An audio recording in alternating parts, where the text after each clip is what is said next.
વાગરા પંખાજણ ગામે 55 વર્ષીય આધેડે જીવનલીલા સંકેલી ગળે ફાંસો ખાધેલી હાલતમાં મળી આવી લાશ। વાગરા તાલુકાના પંખાજણ ગામ ખાતે નવાપરા વિસ્તારમાંથી એક સુસાઇડનો કિસ્સો પ્રકાશમાં આવ્યો છે। ઘટનાની જાણ થતાં જ વાગરા પોલીસે સ્થળ પર પહોંચી મૃતદેહનો કબજો મેળવી પોસ્ટમોર્ટમ કરવા સહિતની જરૂરી કાર્યવાહી આરંભી છે।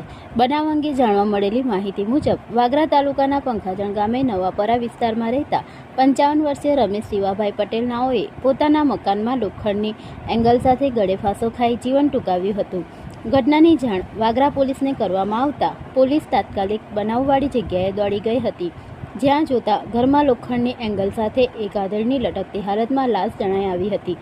પોલીસે લાશને નીચે ઉતારી વાગરા સામૂહિક આરોગ્ય કેન્દ્ર ખાતે પોસ્ટમોર્ટમ અર્થે ખસેડી ગુનો નોંધી આગળની જરૂરી કાર્યવાહી હાથ ધરી હતી। મરણ જનાર ઈસમ પંખાજણ ગામે નવાપરા વિસ્તારમાં રહેતા 55 વર્ષીય રમેશ શિવાભાઈ પટેલ હોવાનું જાણવા મળ્યું હતું। આધેડે કયા કારણોસર જીવન ટૂંકાવ્યું હશે તે કારણ જાણી શકાયું નથી। જો કે વાગરા પોલીસ બનાવ અંગે વધુ તપાસ કરી રહી છે।